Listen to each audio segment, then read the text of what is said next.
Уахан ием, ойраттай сән сана келіп тұр. Кірсін.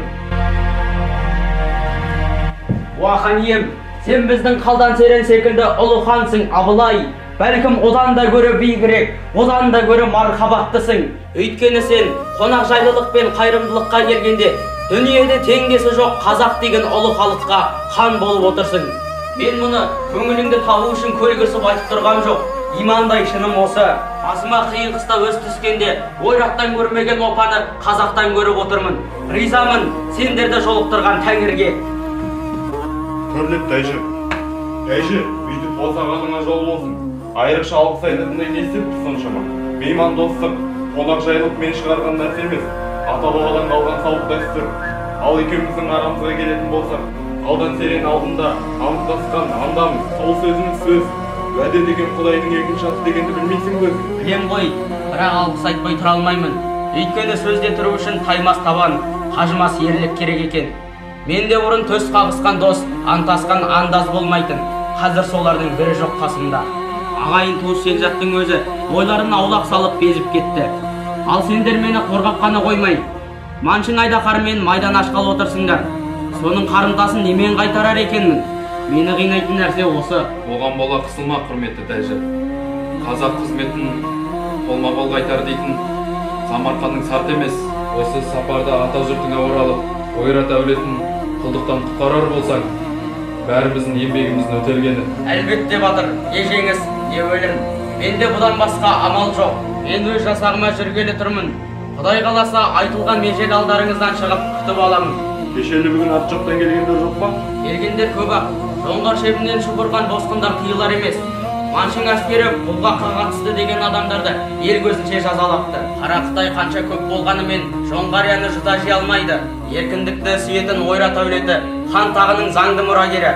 Менің көзім тірі тұрғанда бостандық туын қолдан сүрмейміз. Тәйші, біз ол жағын айтпасаң да білеміз. Бізге керегі Қытай әскерінің мықтылығы, әлсіздігі, соғыста көзге түсетін әлсіз тәсілдерін айтсаң жетеді. Тәйші, Қытай шеруі қолдан ештеңе келмейтін әлсіздер болса, өзіңді жоңғар жерінен қалай ығыстырып дейсің, Тәйші? Олар көп. Қырып жатсаң таусылмайды. Жүзін өлтірсең мыңы шығады. Мыңын жусатып тастасаң ар жағынан қара құрттай қаптап түмені келе жатады. Ондайға жаншақ келеме.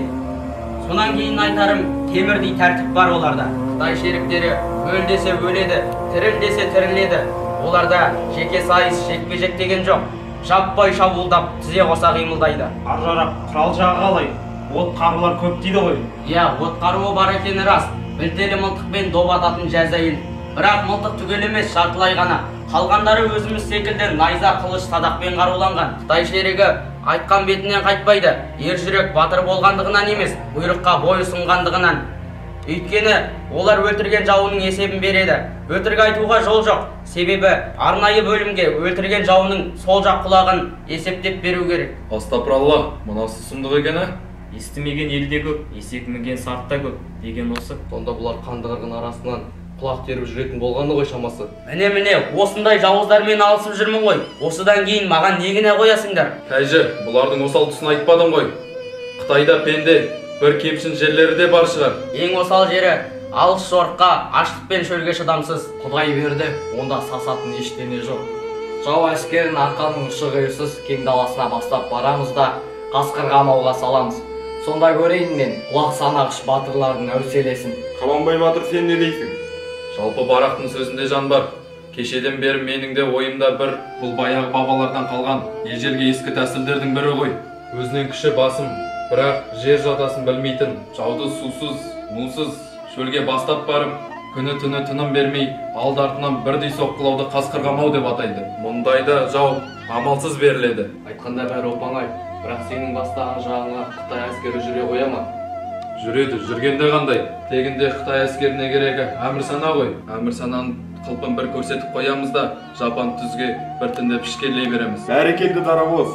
Ойдың ұшығын шығарған көкжал сағанда рахмет. Байқайсыздар ма? Соғыстың сұлбасы осы отырсақ көрініп қалды. Егер жау әскері шынында да жерімізге баса өктеп кіретін болса, біз осы тәсілді қолданамыз. Құдайға шүкір, желдей ұйтқып еркін әрекет жасайтын кең байтақ даламыз бар. Бізге оның әр төбесі қарауыл, әр жырасы оққа қарпана болады. Қазақ жеріне басып кірген жаудың алды арты, бұл дейсің бе? Бұдан да зор құқайды көргенбіз.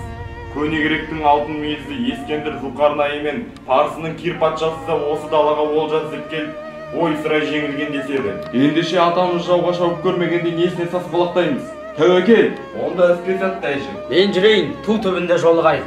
Жолың болсын тәйжі. Ертең-ертемен елге жүреміз хан ием. Рұқсат болса біз жүрейік.